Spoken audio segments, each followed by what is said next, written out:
On a sun-drenched, wind-swept plateau in ancient Persia, sometime between 1500 and 1000 BCE, a man walks alone. The air is thin, the sky a piercing blue. This is a world teeming with spirits, where every mountain, river, and storm cloud houses a deity demanding appeasement through complex, often bloody rituals. The established religion is a tapestry of polytheistic worship, a pantheon of gods both benevolent and terrifying. But this man, a priest named Zarathustra, is about to shatter that cosmos. In a moment of profound spiritual crisis, standing by a river, he is met not by a cacophony of competing gods, but by a singular, radiant vision. A being of pure light identifies itself as Vohumana, the good mind, and leads him into the presence of the one uncreated god, Ahura Mazda, the wise Lord. This encounter isn't just a personal revelation, it's the seismic origin point of a faith that would reshape humanity's understanding of the divine. Zarathustra returns to his people not with a message of a solitary, distant deity, but of a magnificent, orderly, and accessible divine government. He speaks of a benevolent creator who is not alone, but is surrounded by a council of shining immortal beings, each one a perfect emanation of a specific divine attribute, a facet of God's own nature. This is the radical blueprint of Zoroastrianism. It presents a cosmic administration, a coherent structure for divine governance that feels startlingly familiar to modern eyes, yet its origins are far more ancient than the faiths it would come to influence. The primary collection of sacred Zoroastrian texts, the Avesta, and particularly the Gathas, the hymns believed to be composed by Zarathustra himself, detail these celestial entities. They are the Amesha Spentas, a name that translates to bounteous immortals. These are not angels in the later Abrahamic sense of being mere messengers or a separate created species. They are, in a profound theological sense, part of God's very being. They are the 6 great attributes through which Ahura Mazda interacts with and sustains the universe. First among them is Vohumana, the good mind, the divine wisdom and love that allows humanity to comprehend God's plan. Then there is Ashavahishta, the best truth or righteousness, the embodiment of cosmic order, the universal law that governs everything from the movement of the stars to the moral conduct of a human being. It is the fire of truth that purifies and illuminates. Following is Kshatravirya, desirable dominion, representing God's strength, power, and the ideal kingdom of justice and order that believers must strive to build on earth. This is divine authority used for benevolent ends. Then comes Spenta Armati, holy devotion, a feminine principle representing piety, serenity, and the sacredness of the earth itself. She is the ground of faith, the unwavering commitment that nourishes the soul. Finally, the pair of Harvatat, wholeness, representing physical and spiritual health, integrity and perfection, and Amaretat, immortality, the ultimate victory over death and decay, the reward for a life lived in accordance with Asha. Together with Ahura Mazda at their head, these 7 form a divine heptad, a perfect, harmonious council. They are not just abstract concepts, they are active, immanent forces in the world. Each is also associated with an element of creation, Vohumana with cattle, Asha with fire, Kshakra with the sky and metals, Spenta Armati with the earth, Harvatat with water, and Amaretat with plants. This brilliant theology connected the highest celestial principles with the tangible physical world, making every aspect of life a potential act of worship. Tending the earth was an act of devotion to Spenta Armati. Upholding justice was aligning oneself with Kshatravirya. Seeking truth was communing with Ashavahishta. This intricate system provided not only a sophisticated cosmology, but a practical lived ethics. It transformed religion from a system of appeasing angry gods into a dynamic partnership with a loving, orderly creator to heal and perfect the world. Yet, for the vast majority of people today, this entire celestial architecture, this foundational vision of a divine council working in concert to sustain reality, remains a hidden chapter in the grand narrative of world religions. What if this ancient Persian vision wasn't just a local theology, a fascinating but isolated development?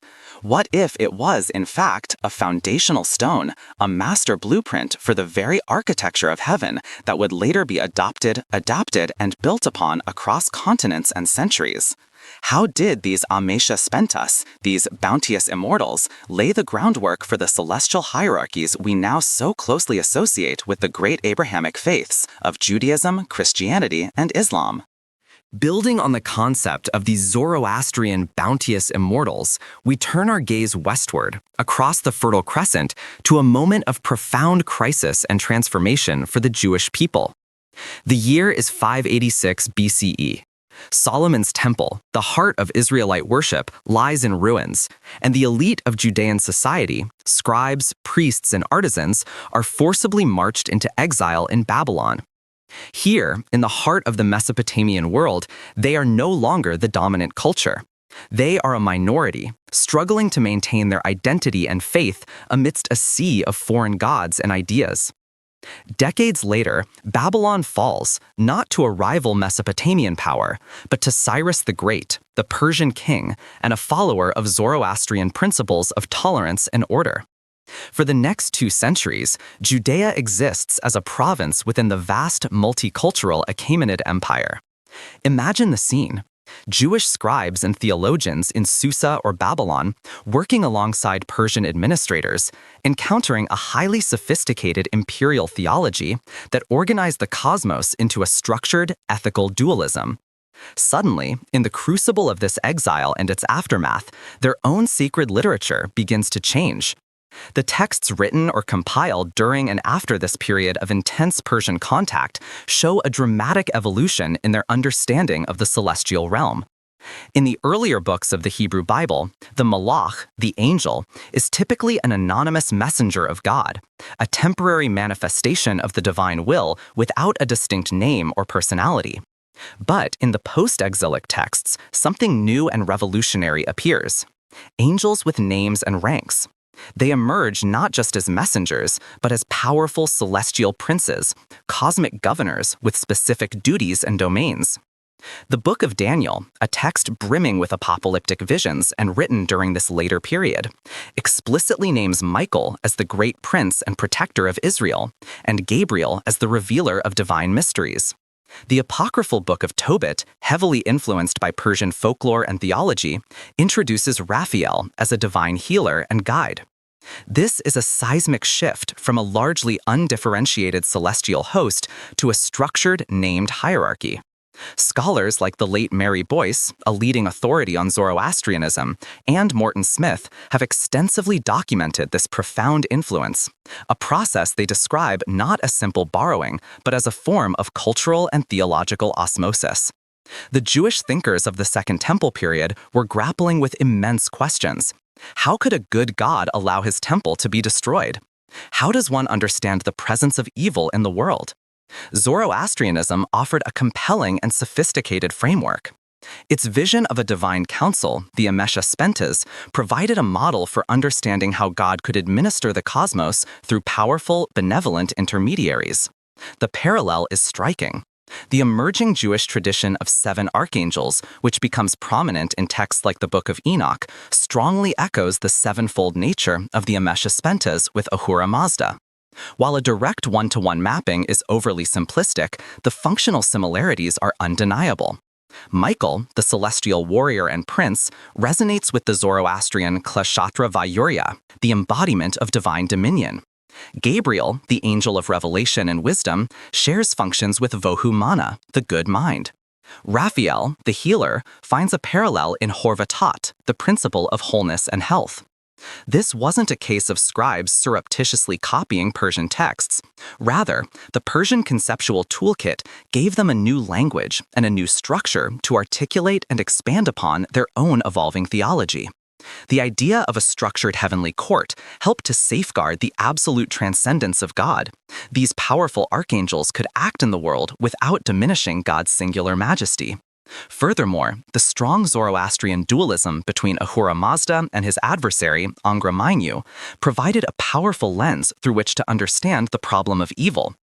The figure of Satan, the adversary, in the book of Job, evolves from a member of God's court into a more distinctly malevolent figure, the ultimate opponent of the divine plan, a cosmic enemy akin to the Zoroastrian Lord of Darkness. This exchange, born from the trauma of exile and the reality of empire, enriched and redefined the spiritual landscape of the ancient Near East, providing a far more detailed and dramatic celestial hierarchy. The blueprint had migrated. If this Persian model for heavenly governance traveled across empires to shape the very identity of angels, what other hidden influences did it exert? What did it teach about the nature of the cosmic struggle itself and the ultimate final destiny of every human soul? Extending that concept of a divinely ordered hierarchy and the stark reality of spiritual warfare, we now journey into the very heart of Zoroastrian eschatology, its teachings on the final things, to uncover what might be the most profound and enduring part of its legacy, the narrative arc of the universe and the individual soul's perilous journey toward judgment. Let us imagine a soul newly departed from its earthly life. It hovers for 3 days and nights near the body, contemplating its existence. On the dawn of the 4th day, it is drawn toward a final crossing. Before it lies the Chinvat Bridge, the bridge of the separator, which spans a terrifying abyss of darkness and leads to the House of Song, the realm of light. As the soul approaches, it is met by a figure, the manifestation of its own conscience, its Dana. For the righteous soul, the Dana appears as a beautiful, radiant maiden of 15 who proclaims, "I am your own good thoughts, good words, and good deeds." She guides the soul with ease across the broad, stable bridge into paradise. But for the wicked soul, the Dana manifests as a hideous, foul-smelling hag who shrieks, "I am your own evil thoughts, evil words, and evil deeds." For this soul, the bridge narrows to the width of a razor's edge, and it tumbles, terrified, into the house of lies, the Zoroastrian hell. This vivid, deeply personal imagery of individual judgment, detailed in later Pahlavi texts like the Denkard and Bundahish, but with roots in Zarathustra's own Gathas, represents a revolutionary idea that every human being is an active participant in a cosmic battle, and their moral choices have eternal consequences. This wasn't a matter of divine whim or ritual purity alone, it was a moral reckoning. This individual judgment, however, is just one part of a much grander cosmic drama. Zoroastrianism was arguably the first major faith to introduce a truly linear and teleological view of history. The universe is not an endless cycle of ages, nor is it static. It is a battlefield, a finite stage for the great struggle between Asha, represented by Ahura Mazda, and Druj, embodied by his adversary, Angra Mainyo. History is divided into 3 great epochs: the initial creation of the spiritual and material worlds, the present mixed state where good and evil are locked in combat, and a final future era of resolution. This eschatological timeline culminates in the Frashokerati, the wondrous making or final renovation of the world. According to the tradition, a future savior figure, the Satyant, will be born of a virgin from the seed of Zarathustra himself. He will raise the dead for a final judgment, where all souls, even those from the House of Lies, will be purified in a river of molten metal, which will feel like warm milk to the righteous and agonizing torment to the wicked, before evil is ultimately and finally destroyed. Angra Mainyu and his demonic forces will be rendered powerless, and the universe will be restored to its original perfect state, a paradise on earth where humanity lives in eternal communion with Ahura Mazda. This powerful, optimistic, and structured narrative, a cosmic struggle, a messianic savior, a final battle, a resurrection of the dead, a final judgment, and the ultimate triumph of good, finds profound and undeniable echoes in the apocalyptic literature and messianic prophecies of the Abrahamic faiths that followed. While Judaism, Christianity, and Islam each developed their own unique and complex theological frameworks, the Zoroastrian emphasis on a moral choice in this life determining one's fate in the next, and a structured cosmic conflict with a definitive, victorious resolution provided a powerful and compelling narrative template. It offered a coherent answer to the persistent problem of evil and gave humanity a clear heroic role in the divine plan. The forgotten blueprint we set out to find, therefore, is not just a schematic for a heavenly court of angels. It is the very architecture of hope, the foundational story of a moral universe moving toward a just and glorious conclusion. It is the story of the individual soul's ultimate accountability and the cosmos's ultimate redemption. This ancient Persian vision of light's final victory over darkness is a legacy that continues to shape the ethical, spiritual, and even political landscapes of our world, resonating in the hearts of billions who, knowingly or not, still walk in the long shadow of Zarathustra's revelation.